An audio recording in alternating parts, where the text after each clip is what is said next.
He would walk into your house, look at your grandpa, and say, this man's not going to last another 30 days. Get him a grave. Or do you want him to burn eternally after he's dead? Wow. Welcome, everyone, to Unbelievable, the podcast where I tell my good friend two unbelievable stories from history, one real, one fake. And I have to guess which is which. That's right. I am a firm believer that if I fought in the Crusades, I would do it right. Luis Mejia, joined here by man who still advocates for Aztec human sacrifice, Kurt Danner. And we're back after a little bit of time to tell you two just fantastic stories from history, and as always, figure out which one's the real one, which one's the fake one. Today, it is up to me, Luis, to tell both stories. I'm going to be taking the reins of this episode, so before we go on any further, Curtis, how are you? I am good. I'm kind of riding on a high right now because I get to kick back and put my feet up. You know, I don't want to add any pressure to you, Luis, but as you know, the score currently is 9 points for me and 4 points for you. So I only need one more point to win the season. So this feels like I can kind of coast. I'm not going to lie. It does. And you know, on the one hand, I want it to be over with. I want to be taken out back and shot in the face. But at the same time, I feel like I still got some wind in me, something still yet to power me, to drive me through the mud that is my losing streak. There's one more race left in this pony. You're goddamn right. Come on. And I will make sure to race it. But before we go ahead and hear the starting shot, Kurt, as always, do you have a quick fun fact for us so that we get to calibrate our truth deciphering sensors today? Kurt? I do, but actually before we get to that, speaking of our score, Luis, I'm going to give you a chance to close that gap a little bit, okay? All right. I got a little trivia question. Let's see how well you've been paying attention. Oh, no. Luis, name one story from the last episode in which you scored a point. Oh, man.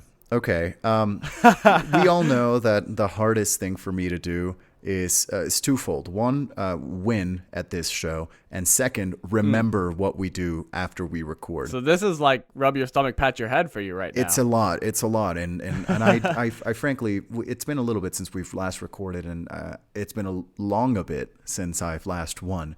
So unfortunately. So, okay, how about this, Kurt? Can you drive me a little bit into victory? Can I take a quick guess and say that it was your story? It was. That's true. Okay. All right. Right on. That's as far as I have because I don't recall. I'm going to take a quick look at our episode list, or am I not allowed to do that? No, go for it. Okay, Kurt. I feel like the last story that I won, which is a story that you told us, is going to have to be Goat Tooth Mountain. Is that true? That is correct. Goat Tooth Mountain and the wildest governor in the West. A little bit of talk about Onus Carver doing some Looney Tunes things and Bill Langer refusing to leave office. So 1 point for you, Luis. That makes us now 9-5.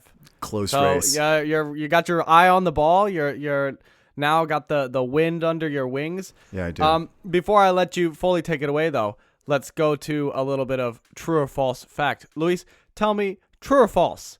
In the 1920s, people started the trend of horse manning. Horse manning was where you would take a picture to make it look like your head had been cut off. So you actually need two people to do this. So one person is in the picture and they hide their head somehow. The other person hides all of their body except for their quote-unquote severed head. This is, of course, based on the popular American classic book, The Legend of Sleepy Hollow, which was actually published about 100 years before that in 1820.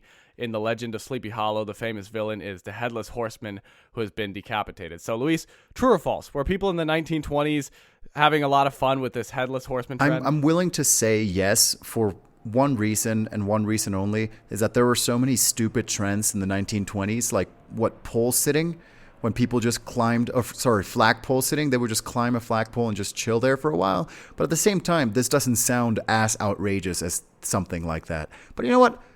I like to believe in a world that's full of magic and full of fun. So I'm going to say, yeah, that's true. People were headless horse manning. Send it. Let it ride. All in on the horse manning. Well, that is correct, Luis. You're 2 for 2. Oh, and yes. just for fun, I'm going to send you some pictures of people both from back in the day doing a little horse manning and some people from modern times getting into some horse manning. And we'll post these on our social medias too, if you guys want to check them out for yourselves. Oh my. Oh my God. Oh, yes. There's several. Oh, Kurt, these are fantastic. That is so something that we would do together. Absolutely it is. It really is. It really does look like a severed head and another unattached head just doing its own thing.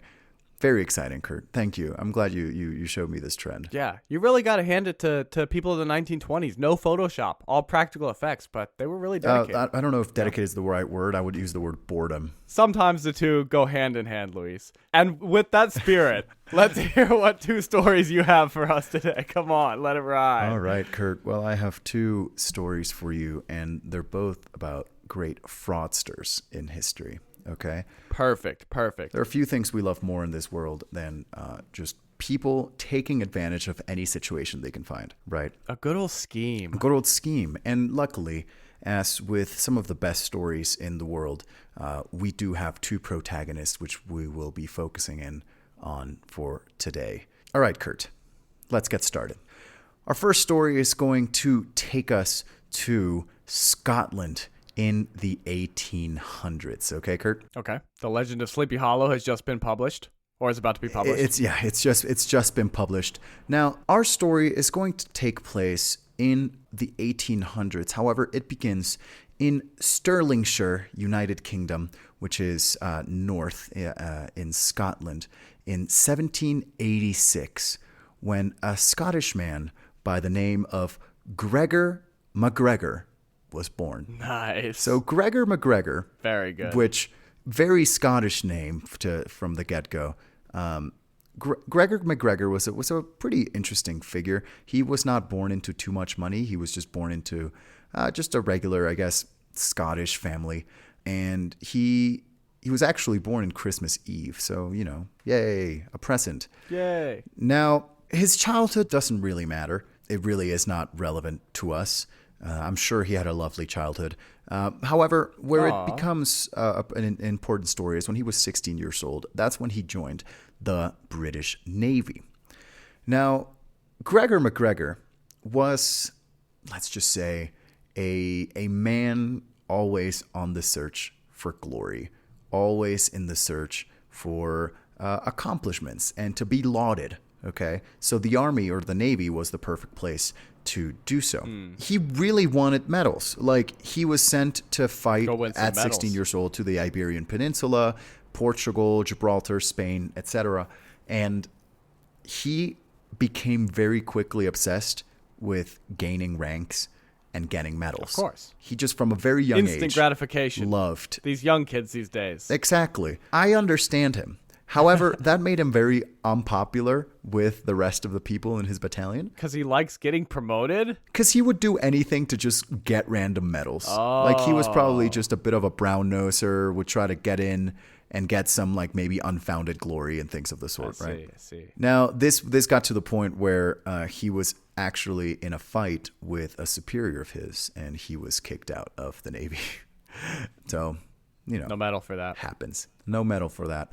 However, he did have something, and that is clout. Because when he gets kicked out of the Navy, he can say he was a veteran, and he's already had experience abroad.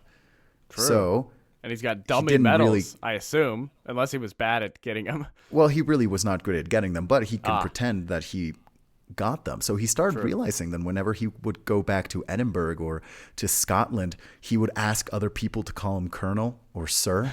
He wanted to pretend that he was a high-ranking officer in the British Navy.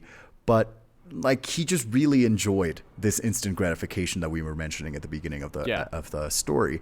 So even when he was in Edinburgh and he was walking around Edinburgh, hanging out, calling himself Sir and Colonel, no one really trusted him because everyone knew him. He was Scottish after all.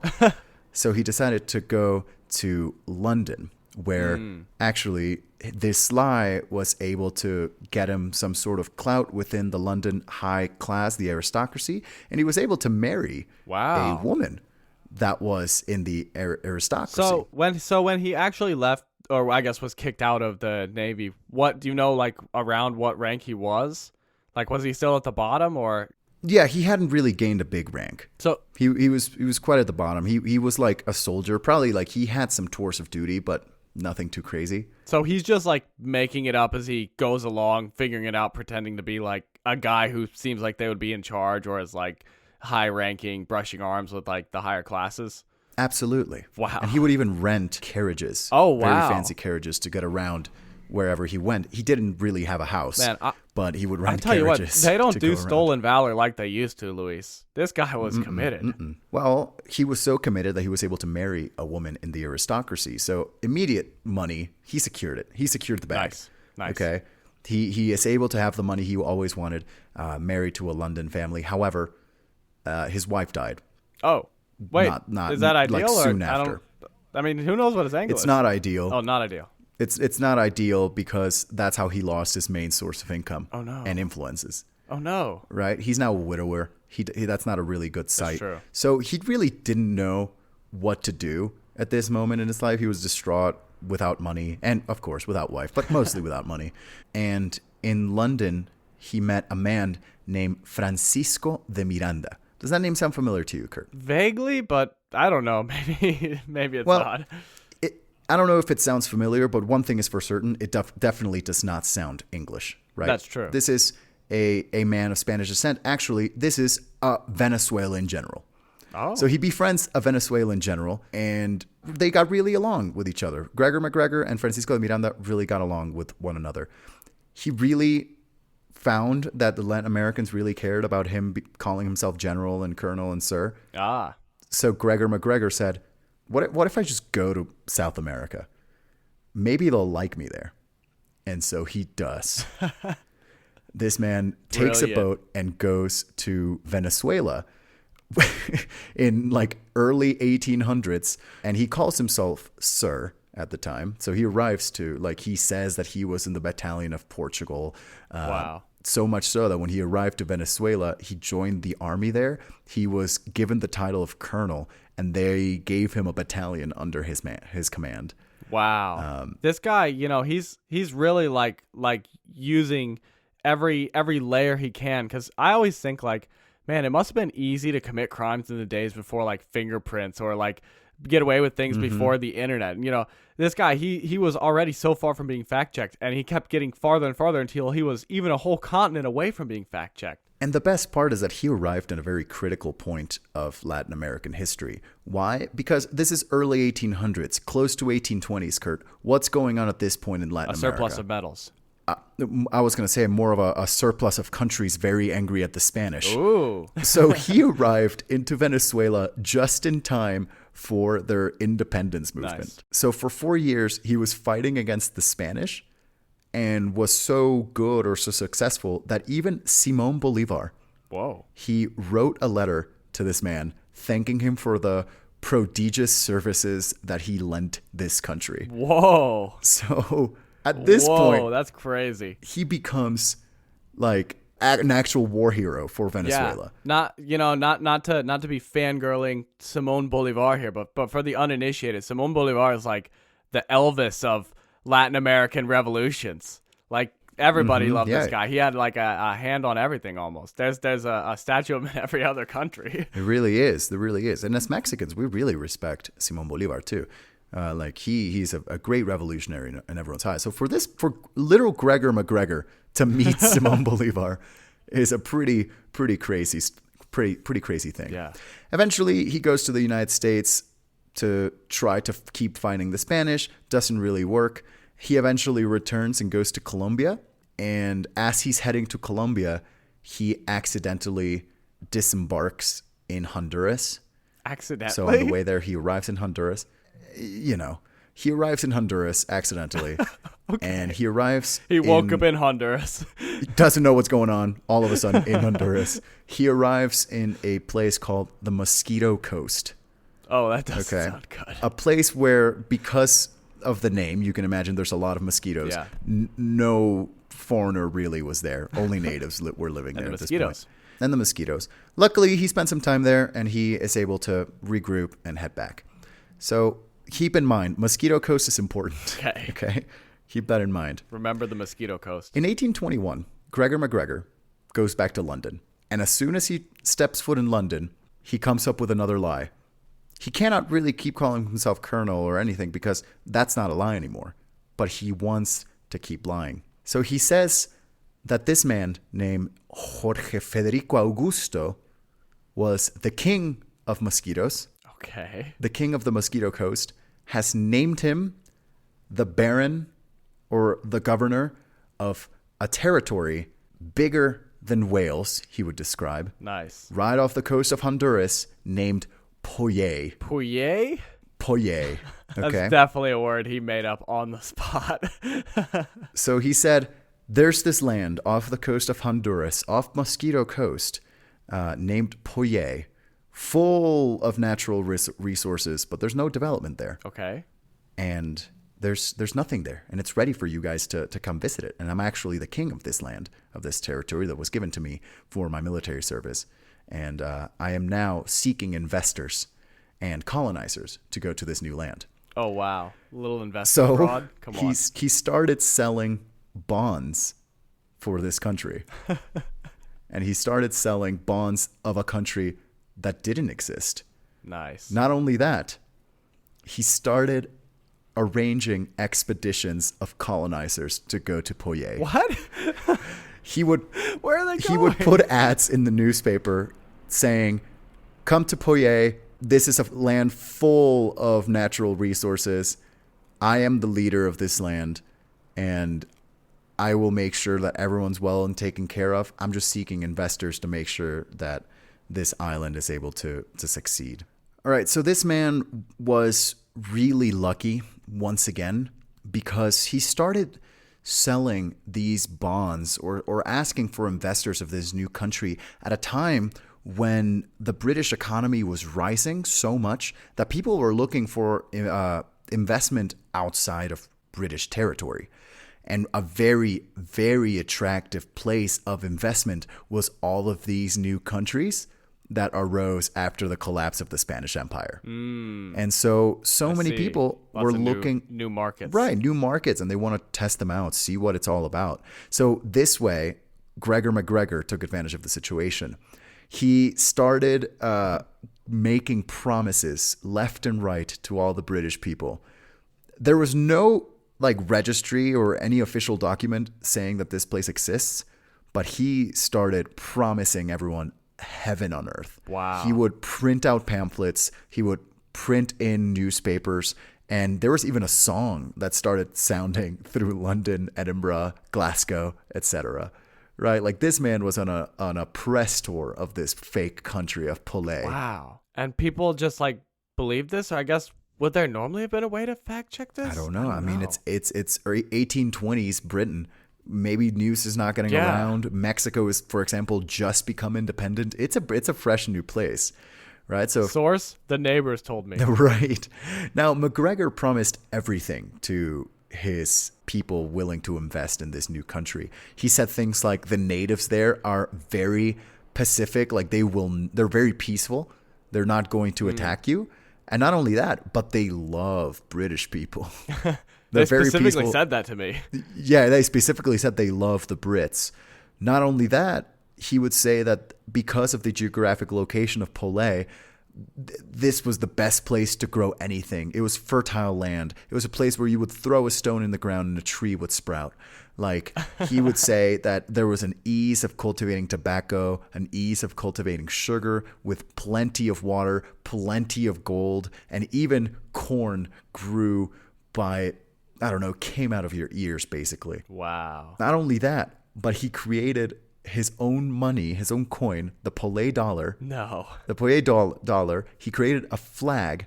He created a hymn, like an anthem. And also, he procured a detailed map of Poyais. Okay, he's having fun with it. He's having fun with it now. This map of Poyais, by the way, fully fake.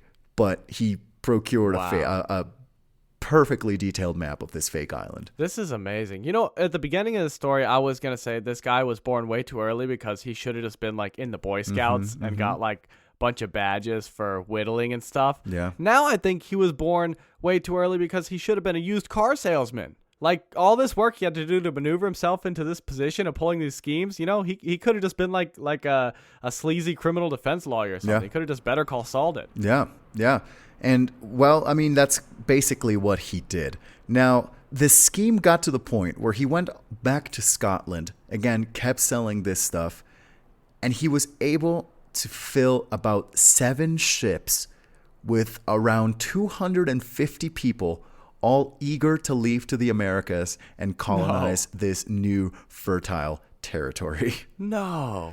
Now, at the ends of 1822, fateful year, the first ship with the new colonists arrived to this famous island off the coast of Mosquitoes. There's no port town. There's no infrastructure. There is nothing similar to anything that was described by Gregor McGregor. There were some natives there that, I mean, to be fair, they were not hostile, but at the same time, they didn't really care for the British. Didn't really even know who the British were. So McGregor's lie was falling apart. So they had no other choice than to try to adapt. They got Fire Festival. They got Fire Festival, but at this point, you have no way to go back. So they just had to figure it out and adapt. And they started just living in this fake country that didn't really have anything. And people started dying. People started fighting with the natives. It got a little sad. It was a bit of a Lord of the Flies situation in this island off the coast of Honduras. Lord of the Mosquitoes, if you will. And I will, Kurt. The Lord of the Mosquitoes. Oh, no, we will. Never mind. We will. Now, eventually, a boat did arrive there and rescue them, took them to a different place of Central South America. However, malaria and yellow fever got to them, and they died. So, oh no! How could that have of the happened? 200 Where did the malaria come from? It's gonna happen sooner or later. Now, of the 250 people that were on board those ships, about 2/3 of them died. Now, I honestly would have thought more. That actually seems like pretty good numbers. Probably, but London started taking note of this, so they noticed this, and they sent the Navy to rescue the 5 ships that were en route to Poyais. And eventually, McGregor's scheme was up, so he decided to flee to Paris. He left. He said, I gotta go. You'd think he'd arrive in Paris and settle down. He made his money. No. This man has This man has a fake country. I don't mean like new country that he's living in. I mean like make up a new country to sell that one. That would be too easy, Kurt. No, he arrived in France and started advertising Poyais once more. Oh, the old flame. So he found new investors and new people. What was he going to do? Get new maps and a new flag and a new hymn? Of course not, That's Kurt. ridiculous. He already worked so much to get to this point, please. That's true. Now, he was able to get new investors and new potential colonizers. But as soon as there were like petitions of people looking for passports, like French people asking the government for passports out of France, the French found out what was going on. And so in 1825, Gregor McGregor was arrested by French authorities. That's good. They got ahead of it. I will say a name like Gregor McGregor is pretty noteworthy. So probably they only had to like hear about him once. And then if you meet any guy named Gregor McGregor, you'd be like, hey, are you selling fake bonds to a place in the New York? You know what? Check this guy out just in case. Yeah. However, Kurt, the story does not end there because flee to Spain. No, he had such a good lawyer that the case was thrown out and he went back to London. What? He returns to London, and in order to pay off the initial people that invested in Poyais, he started telling more people to buy bonds for Poyais. So he was starting a pyramid scheme. No. However, it didn't work anymore. He couldn't really go farther with his scheme. So he eventually was chased out of Britain altogether, and he emigrated to Caracas in Venezuela, where in 1845, at the ripe old age of 58, he died. However, he died a hero's death. nationalized Venezuelan, and died with honors in the He military. finally got his medals. He got his medals and died peacefully in Caracas. That's the story of Scottish fraudster Gregor McGregor. McGregor. What a lad. Wow. He was not Yeah. good at knowing when to move on. I will say. I think maybe third time was not the charm on selling fake land. But Yeah. I really wish I could have seen the trial when he got like off the charges in France, because I feel like the lawyer was like, look, can anyone prove that there's not an island here? Like, has anyone in this courtroom been there to show me with my own eyes that there's no island there? Your Honor, this is a witch hunt. Your Honor, you're telling me Poyais does not exist? Point in this detailed map of Poyais. If Poyais did not exist, then how would we have this map and this hymn and this flag all in Gregor And these McGregor's dollars. possession? And these dollars with Gregor McGregor's face on it. Right, yeah, the king of Poyais. But yeah, Gregor McGregor died a happy man in Venezuela. Yeah, well, like I wild. said, he finally got his medals. I think that's what he wanted. I'm not really sure what he wanted. I mean, who knows? I mean, I feel like Gregor McGregor from the very beginning, he really was wanting something. You know, he wanted more things. So he couldn't really let it go. And I really respect that, honestly. He had a passion, and he was willing to follow it to the bitter end. That's true. He got lost in the sauce, you know? I think, like, maybe at a certain point, he actually believed there was a Poyais. And he was like, I'm selling to a real place. And then I can just retire there. He accidentally gaslit himself into believing his own lie. Yeah, he got a little high on his own supply. He told the lie for so long that it became real to him. Listen, Kurt, not many people get to be lost in the sauce and then die with military honors. When he got acquitted in France, the lawyer was so good, he was even convinced. He was like, but how would they have gotten the map if there was no Poyais? No way! All right, Kurt, I've got another story for you. We had some really interesting fraudsters hailing to you from Edinburgh in Scotland in the 1800s. However, we're going to wind the clock back a little bit. And we're actually going to move a little farther east from our good old British Empire. We're going to go to the Middle East, specifically Syria, in the year of 1099. Now, Kurt. Ooh, we're going way back. Is 1099 an important year for you? Do you know why? I do not. Okay, so 1099 was the year the First Crusade ended. What happened at the end of the first one? You're the crusade expert around these. Yeah, at the end of the First Crusade, Jerusalem falls into the hands of the Christians. Okay. So and it'll stay, and then that'll settle in that exactly like that. No one will ever bring up that ever conflict touch it again, and no one will ever have any conflict in Jerusalem going forward. Anyway, 1099, Jerusalem falls to the hands of the Christians. Now, this is also an important year because at this year, or around this year, we actually don't know the precise date, a man named Farouk al-Bohassin, okay? Farouk al-Bohassin is born in Damascus. This man, born in Damascus, he was the son of a Syrian soldier in the First Crusade. And throughout his life, he was just kind of around that ilk, just the military men, and was around just a lot of battles. And that's how he grew up. Farouk went throughout his whole life in Damascus. Again, we don't really know much about his childhood, much like Gregor McGregor. That's not really terribly important. He became important around 1125, around that day, or mid 1120s, because that's when he started his trade of being a mortician in the modern sense of the word. Oh, this did not go where I thought it was going. Okay. Yeah, so morticians at this point were not terribly common. However, how familiar, Kurt, are you with Muslim burial rituals? Not super, honestly. Okay. Educate me, please. Yeah, so at least back in the Crusades times, when orthodoxy was a huge thing, burial in the Islamic faith was a very specific burial, right? So you had to, from the get-go, immediately after the body dies, you have to start prepping it for death or for burial, right? And you have this 5-second rule. 5-second rule. Person dies, you got to start in the next 5 seconds or else you ruin the whole thing. You start, you have to essentially do like an early process of embalming, which is just covering in like oils and spices. I just came to my head, herbs and spices, the KFC way, just cover everyone up. Yeah, little breading. Yeah, little incense, little oil, little breading, all the 9 yards.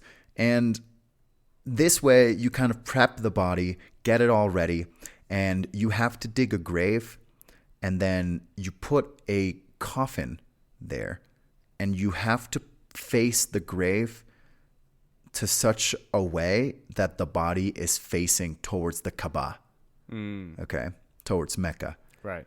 So it was this whole intricate process, and it really, like, you had to be buried in this grave facing the Kaaba in order to be fully considered like a correct Islamic burial. Right.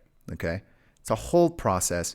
And around this time, some merchants, Islamic merchants, realized this is a long, tedious process and said, hey, we can make some money out of this. Ooh. So in comes Farouk al-Bohassin.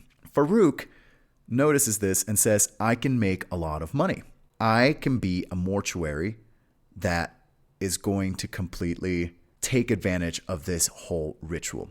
What he would do, he would tell people, hey, you pay me now, and if you die within the next 10 years, I will make sure your burial is well taken care of. I will secure a plot of land. You have this plot of land for the next 10 years. And he would be always on call so that if you died, he would arrive as soon as he can, embalm the body, and leave. Wow. And leave it's it like ready funeral and prepped. insurance or mortician insurance or something. Right, mortician insurance. And he would do this so often. However, he would go to these houses and to different people and offer them all of this services, and essentially strong arm people to saying, oh yeah, this person's going to die within the next 5 years. He would walk into your house, look at your grandpa and say, this man's not going to last another 30 days. Get him a grave. Or do you want him to burn eternally after he's dead? Wow. That's a real tactic. Oh, I see, because then the threat is that they won't be properly buried. Okay, I thought he was just walking in to people's houses like, your old people are going to die. Don't you agree? Give me the money. But no, I see. He's like, you can't afford to take the risk. His death rattle could come any second now, And not only that, he did have a plot of land where he said to all his clients, like, that's where I'm going to bury you. Don't worry, you have a spot secured, so you don't have to go searching for a spot correctly aligned in Mecca. So he would oversell that plot of land. Of course. Okay. At least there was actually physical land. At least there was something. There was something, but like, say the land would only fit 30 people and he had 3,000 clients. He could just like timeshare it, like keep rotating the bodies out of it so there's open graves again. Maybe. So he essentially was running like a death insurance fraud, going from town to door, almost from town to town, saying, hey, pay me now in advance, pay up front, because you just want to be ready. Right. And like, you're going to be able to reach me quickly. Here's like messengers that you can send me, and this is the express service I have. But so he was actually doing the rest of the burial processes. Like was he actually doing the oils and it's probably he's skimping on the seasoning, I bet. But is he actually like putting them in, pointing the right way and everything? He's not using the best oils, probably. Actually, we don't know that. However, he did just any know how to embalm. I mean, he's getting the canola from the back of the cabinet. It's not pretty. However, he like did start as a mortician, so people did know that he was a mortician, or what we would now call a mortician, right? So they knew this. So in a way, they kind of trusted him. I see. Maybe he had like humble beginnings. He got a little too big for his britches. It all grew too fast. Well, he did grow too fast. Oh no. Okay, so he grew so much. All the wealth went to him and his family, to the point where he got the hell out of Dodge, out of Damascus, because he knew he couldn't come back. He left Damascus forever, established his own villa, and as a side hustle, he kept frauding people. All the from their people he money. told that they were going to die in the next week are like chasing after him out of town. Like, wait, I'm going to drop any minute now. Yeah, basically. And so, he did have embalming duty, so he did keep that job, but he loved to defraud other people. Right. Right. To the Classic point where he established like the Al-Bohassin, I guess, mortuary, whatever you call it, like funeral services in a town right outside Damascus, within Syria, a town called Al-Fayul, right in Syria, outside of Damascus. Now, this is all going fine and dandy for this fraudster. But then 1145 hits, Kurt. 1145, big year. Big year. Do you know why? Another crusade? Another crusade, Kurt. Yeah. Second crusade begins. Now, Second Crusade begins baby. to try to take back Jerusalem. Who's in the charge of the Second Crusade? Well, it's Sultan Saladin of Egypt and Syria. So Saladin comes back, and he's ready to go. Saladin, we know him. We love him. Friend of the podcast. Salad boy is friend of the pod. Yeah, friend of the pod. Now, this all begins, and one thing that we had seen in the prior crusade is that so many people had died. Okay? A lot of people died. Mm-hmm. And a lot of people were going to die in this next crusade, right?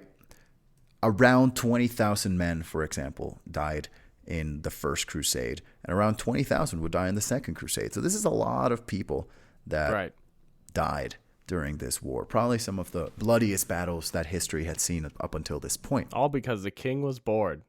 Or the church. Somebody's bored, always. I mean, most wars begin like this, Kurt. So, I mean, who can say otherwise? True. Now, Saladin saw this and saw that there was great unrest among the people of Syria for one reason and one reason alone. People were dying in the battlefield, and where they were not being buried in proper Islamic fashion. So people were complaining. They're saying, all my children, my brothers, my husbands, whatever, they're going to war and they're dying. And who knows if they died in a correct, good fashion, and they're condemned forever, right? So Saladin, with his influence within Syria and within the Syriac priest class, he said, hey guys, we need to change the rules. We need to change the way we read the Quran. We need to approach this in a different way.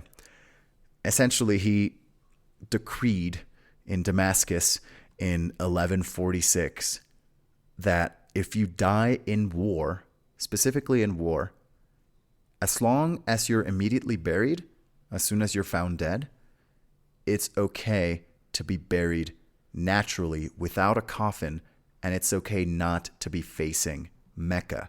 Why?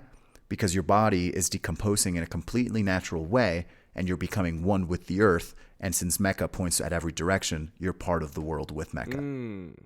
That's handy. So, that seems like they were going to have to do that sooner or later, because that would have been like, people got to die in battle sooner or later in the ancient world. And it was going to be quite a lot of trouble to and we all know that like orthodoxy throughout most religions is a big deal. But at the end of the day, religion has been used to like as a political tool since forever.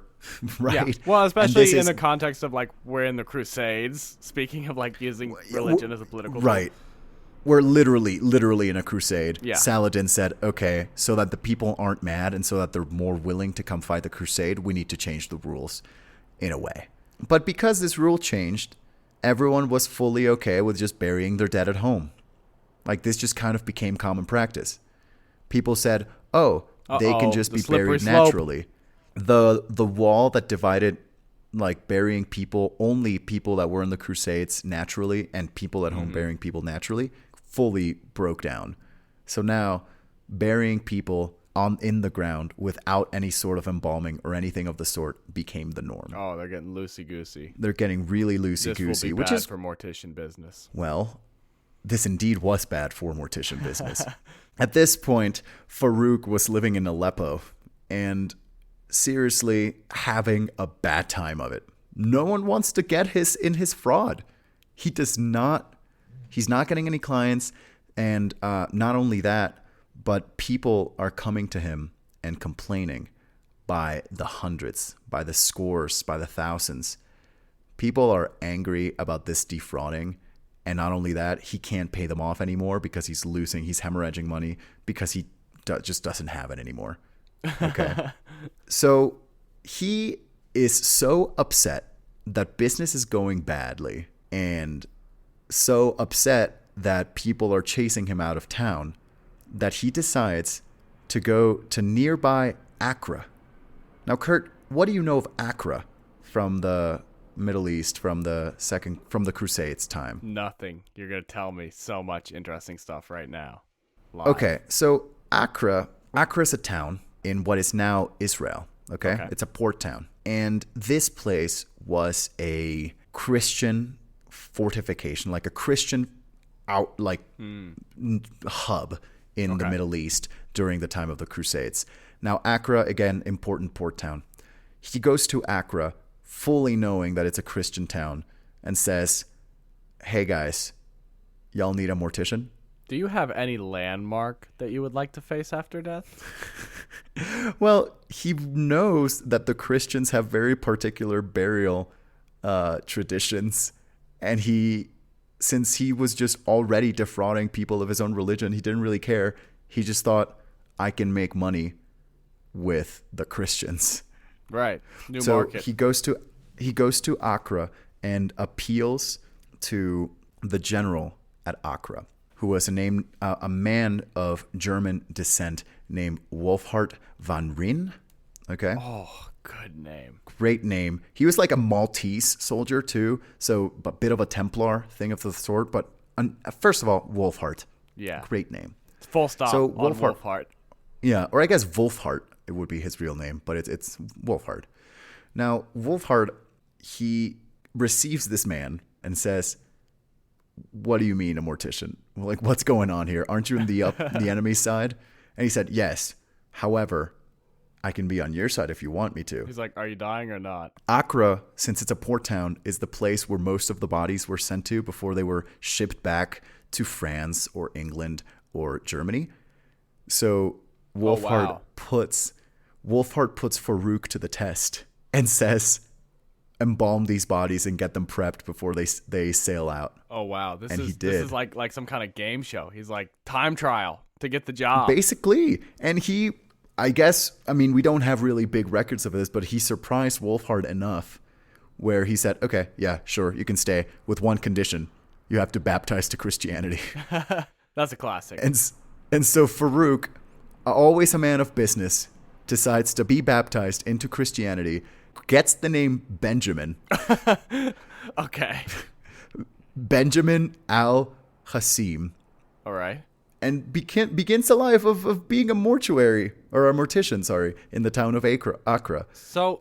For the rest of his life. So was the embalming process for a Christian corpse fairly similar, or did he like have to learn a new procedure? He like brought over this embalming techniques that was only used in the Islamic world. Oh, wow. So Christians really like to be put together, almost like mummified at this point, so like wrapped in bandages. But he started throwing all these different spices that he assured would bring you closer to God.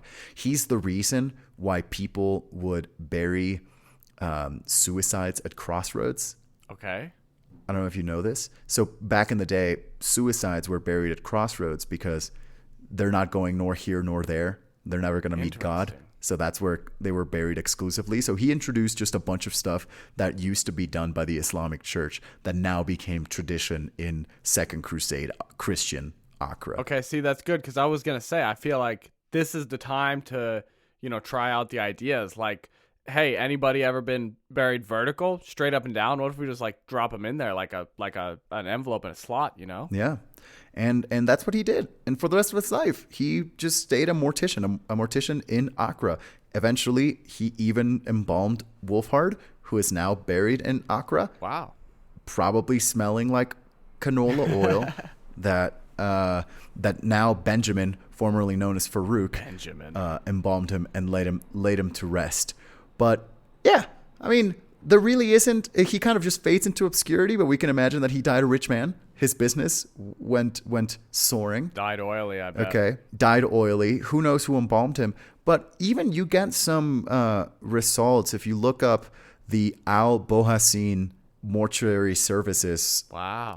you get some notes of an Al Bohassim in Accra, which you can only assume is the wealthy Yeah. family of Benjamin, formerly known as Farouk, formerly known as the fraudster of death in Syria. The fraudster of death. Wowee. That's so I guess he did end up with like an honest business at the end there, but yeah, I really like the idea of like, because honestly, does it really matter where you're buried? You know, I mean, maybe to some people, I guess they would like to picture that, but especially like, even if I, do have some ideas of where I am as a corpse, like I'm just going to be in the ground. It'll just be like dark, So it's amazing that he could sell like a beautiful burial place to people. Not only they could sell it to them, but then also that he sold it to them and then they didn't actually get it. I like to believe he was still using the cheap oils, but I just really enjoy the fact that this man decided to get baptized instead of letting business go bad. He was just really dedicated to making his business successful. He was like, lie to people, get baptized, change my name to Benjamin, whatever it takes. Whatever it takes. Whatever it takes. And he did. He just wanted to be a good businessman, and he's, I think, succeeded at the end of the day. I honestly I can't fault him for anything on that. I will say one decision that I don't understand. You run into the name Wolfheart, and then they're like, "Oh, by the way, you get to pick a name now." And he's like, "How about Benjamin? That's a good one."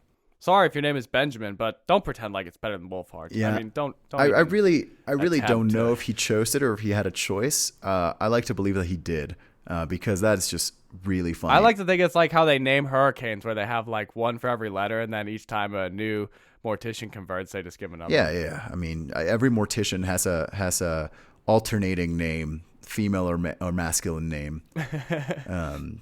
But where we end this story, Kurt, is that I asked you at the beginning of this episode about funerary rites for Muslim people. Yeah. And people following Islam. To this day, the official way, or I guess the correct official way to bury someone within the Islamic faith is to bury them A, as quickly as possible, and B, never embalm it. Never embalming. Keep the body as fresh as possible, and let it be absorbed naturally into the ground. One thing. Wow. That was what Saladin established during his speech back in the day. However, one thing that did stick from the previous law was that, again, in funeral rites, you are to be facing the Kaaba in Mecca. But because of the bloodshed that happened during the Crusade, people now are able to be buried without a casket, without any sort of embalming or anything of the sort. That's really interesting. It's like kind of the natural flow that history takes in the way that like cultures or belief systems or societies shape themselves. Because, it does seem a lot easier and more efficient to not have to be embalming everyone, especially to just say like the goal is to like bury them as fast as possible. Right. That's super easy. But it's also interesting how, this probably was planned as a temporary measure at the time, but was something that really resonated with people, maybe within their belief system, but maybe also because it just like made more sense in the flow of their lives. It's interesting how these kind of accidental things happen that then cause large things, and also that at the same time this happens on one side, then at the other side Farouk / Benjamin is like completely changing the way that Christians are getting done up after they die. Yeah. So I mean, it's like the seasoning lives on. The seasoning lives on. The herbs and spices to this day. We did it, folks. We did it. Alrighty, Kurt. Well, with those two stories, I bring it back around to you. So let me recap really quickly what you just heard. The story that was just told to you was the story of Farouk al-Bohassim, who frauded his way around Syria as a fake mortician, eventually changing his name and his religion in order to keep business afloat in the Christian city of Accra. That's the story, under, of course, the tutelage of one great Wolfheart. Now, the previous story, Kurt, if you recall, is of Gregor MacGregor, the Scottish man who fooled an entire nation that an island off the coast of Honduras existed by the name of Poyais in the famous Coast of Mosquitoes. What do you think, Kurt? Wow. First of all, 10 out of 10 on the names here. We got just some banger names all the way around. Let me start with my boy Gregor McGregor. Gregor McGregor. Oh man, you gotta love this guy. So the first thing I want to say is that I really love his story of like someone who gets involved in just being in the military, and it seems like when people in history kind of when they break out of their own military and start doing this thing where like I'll go fight in someone else's war, sometimes they never get out of that process, or they're just like going around forever getting involved in different conflicts. That feels like a really real detail, but it's also fun to see him like bumping into all these other people in these major conflicts that it seems like he's not maybe even primarily interested in. Yeah. But then to get to the point of selling our what is the name of this fake island that he's selling? Poyais. Poyais, and they got the monopoly money printed off. I really want that to be real because it just seems like too crazy to be true. Like I'm just picturing the scene of he's got like all the memorabilia. This guy had to be like greasy. Like he had to be so charming and believable. And he's the king of Poyais. Yeah. Oh, like this kingdom that he's got across the world that he's gonna sell you on. That's amazing. But it's one of those things that like can happen in this kind of time where it's still the old world, but it's right on the cusp of this new possibility, and people will believe that something crazy could happen, like this guy could stumble into being made the king of an island, but at the same time they're gullible enough to believe that. And again, source, my neighbor told me. So what are you gonna do about that? Source, I heard a song in my back street. Yeah, the songs on the back streets don't lie. Okay, you can't put it in a song on the back street if it isn't true. That's what they always say. Yeah, I love that. All right, now let's talk about the second story. I'm really into this because this with talking about the Crusades and wounds and things of corpses, of course I have to mention mumia, but just generally recently for some stuff I've been researching, I've been really into older embalming practices and the things that people did to try to preserve corpses or the way that people dispose of corpses in the old world. So it's really fun to hear about and be joking about. We've got the canola oil and the 11 herbs and spices on here. And obviously, we always love a scheme, especially love a scheme where it's so blatant just to say like, look, I'll bury you there. Just give me the money and then rip people off anyway. Right. Yeah. And especially someone who seems like, I don't know if, Farouk really was like ripping people off. It was committing fraud for the purpose of like being evil. Like I think he just wanted to be successful by any means necessary, as evident by his conversion. Now, what I will say about this story, one thing that gave me pause was this whole fraud of telling people you're going to bury them somewhere. I feel like maybe he would see this coming, isn't there going to be a big problem when people go to like try to visit where their loved one is buried and it's an open grave? But then also people did come and get mad at him later. So it seems like a lot of it came back to bite him. I will say, Kurt, remember when I told you that he left Damascus? Right. No, I recall. Like he knew this. This was planned. He left Damascus to go to Aleppo. And like he knew that this was not going to be terribly sustainable, right? Yeah, no. So I do see that it definitely came back to get him. But yeah, all in all, I think that somehow the Gregor McGregor's timeshare of his island paradise, it's like insane in the right ways. Mm-hmm. And this is also a pretty insane scheme, but I think there were a couple parts of it where I was just like, I don't know, I'm curious, but maybe I just don't see the genius behind Farouk. I think this is what it comes down to. Either I feel like Farouk didn't think through it enough on some of these things, or I don't know, maybe the name Wolfhard is a little too good to be true. I'm not gonna lie to you. But very understandable. I think I'm willing to put it on the line here that I may be made a fool of by Farouk in this moment for not understanding the mortician business in the ancient world. Most but let's people see. don't. I think that there is no Farouk nor Benjamin. I don't even think there's the mortician business that still exists. Not even that one. Throwing away the mortician business with the bathwater. Yeah, let it ride. Let it ride. Well, Kurt, in that case, let's go straight, without any hesitation, let's go straight into our least favorite part of this show, which is indeed deliberation. All right, Kurt. So it seems you've already made your claim, Kurt. So, I mean, do you want to explain any more, or are you happy with your choice here? I'm happy with it. I'm not gonna lie. I thought we had already gotten to deliberation. So, yeah, I can't marinate anymore, Luis. I'm ready. I'm ready to come out of the oven. Okay. You can't marinate in the oil anymore, Kurt? I'm just so dripping with canola right now. Dripping with canola. Aren't we all?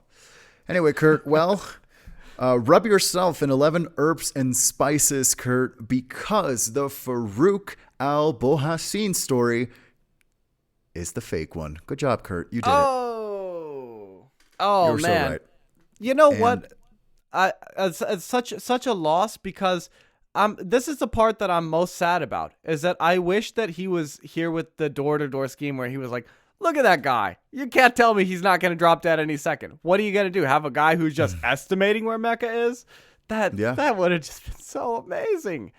But that does mean that our island paradise that's not real is in fact real. Yeah, right? That is true. Well, the island paradise was indeed the true story, Kurt. So all of that, which I narrated to you, did happen. Gregor McGregor, real person with a real name. Gregor McGregor, yes. Gregor McGregor did exist. Gregor McGregor did meet de Miranda, which was a revolutionary for Venezuela. He did meet Simon Bolivar. He did fight in the Venezuelan army. And he did make up the fact that he was the proud sovereign of the island of Poyais off the coast of Honduras. Yes, the supreme leader of Poyais. Okay, well, we definitely got to get as much Poyais memorabilia as we can and post it on our social medias. We'll definitely have the map and the flag, anything we can find on there. Can we get some passport stamps? Come on. We will, Kurt. I'm actually going to send you a couple of pictures. The first one is a Poyais dollar, a real thing that was invented. A real fake thing. A real fake thing that was invented of a fake real place. Wow. It actually looks more real than I was expecting, but I think that's just because there's a lot of fancy calligraphy on here. That's literally it. Just looks like it just looks like an old-timey like bank or government bond where it's just essentially like a document with a bunch of writing on it that's like somebody owes you this amount of money, or it's like worth this much whenever you turn it into the government. Yeah, so that was Poyais, real story. And I think it's, again, we think back of these times when it was so much easier to just fool people with the stupidest things. And that's a time period I want to go back to every single day of my life.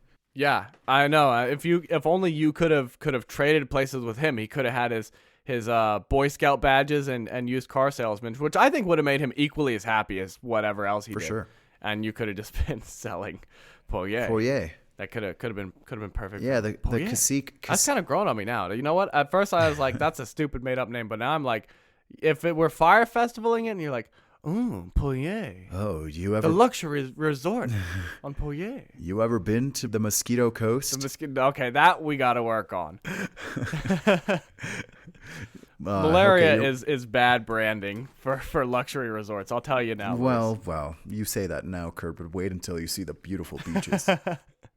and the oh so peaceful natives. They love the British, I promise you. Boy, do they love the whatever country you're from. Exactly. And now, the other story, Kurt, our boy Farouk, none of that was real, I hate to say. Unfortunately. Not even Wolfhard? Not even Wolfhard. There's no Wolfhard? I actually I forgot to assign this general a name, so I did make up Wolfhard on the spot. I did panic briefly. As if you go back to the recording, you'll probably listen to me going, "Oh, and this general named Wolfhard." You know what? It actually worked for you because you said that, and I was like, "There's no way, right? Like, there's no way." I mean, one, it's too good to be true, but we were in Syria a second ago. This guy can't be named Wolfhard. But then I was like, surely that has to be real then, because Luis wouldn't pick that name for this. No, Kurt. Once again, you gave me a little too much credit. Well, apparently not, but Oh, man. yeah, it was close call there. Thank you. But yeah, no, I actually took it. In my current work, I do a lot of. I'm not going to reveal what it is, but I do talk a lot about estate planning, and estate planning has just been in my head. So for some reason, I've just been thinking about post-mortem decision making, and at the same time, a close friend of mine, John, who gave me the inspiration to this story, he said, "Make it about Lebanon." I took Lebanon and I didn't use it at all, but I used the general area. So we're focusing in that general geographic region. And the only thing that was the source of, I guess, truth that pushed us forward is that Islamic practice for bodies is indeed facing towards the Kaaba in Mecca and no embalming whatsoever. And so was there ever an embalming process, or it was always supposed to be like just let the body naturally No, it decompose? was always just let the body naturally decompose. Interesting. That was I wanted to kind of include that in the story, but was it good enough? No, but it's okay. It's all right, Kurt. I'm willing. I've been here many a time before, and I'm willing to be here again. That's very true. That's very true. Although that does now make our score 10-4, Luis, which means I am in fact the winner now of season 2. We've officially made it to the end of season 2, Kurt. Somehow we have survived against all odds. Yeah. Invalidating years of polling data. Yeah. The show has persisted. Yeah, and now we are at a even record of 1-1. That's true. That's true. For anyone who's not a longtime viewer, I will say Luis really gave it to me season 1. So this has been a little bit of fun payback. But that means that next episode we have got to find out what punishments and what rewards will be doled out. We will have some games, maybe some true tales from the archives. You are definitely not going to want to miss it. So that's what we'll have for you next time. And yeah, thank you for listening to my just brutal defeat over the last couple of months. It was a pleasure to do this. Season 2 is going to go out with a bang, and we'll make sure to start all the news stories for season 3. We'll get those ready for you. Thank you so much for listening. Did you get the story correctly? Were you as astute as my dear friend Curtis? Please do let us know. We are on social media on Instagram at UnbelievablePod. We are also on X, also known as Twitter, at UnbelievablePC. If you listen to podcasts, there's a very good chance you'll find us somewhere. If you're listening to the podcast now, good job. You did it. You found us. Please leave a review. Please tell your friends. And I don't know, go on social media and bully us. We can take it. Go tell us our tweets suck. Actually, go look at all the pictures of horse manning we're going to post. Okay? That's true. And It'll be pretty wild. We're bringing it back. We'll make sure we also post all the different memorabilia of Poyais. So stay tuned for that. So once again, this was Unbelievable. I am Luis, joined here by Kurt. Thank you for listening as every single week. And thank you for sticking to this season 2 of Unbelievable. Yes. And remember, everyone, third time is not the charm for a scheme. You got to innovate, adapt, overcome. Hopefully, Luis will have figured that out by next season. Bye, y'all. See ya.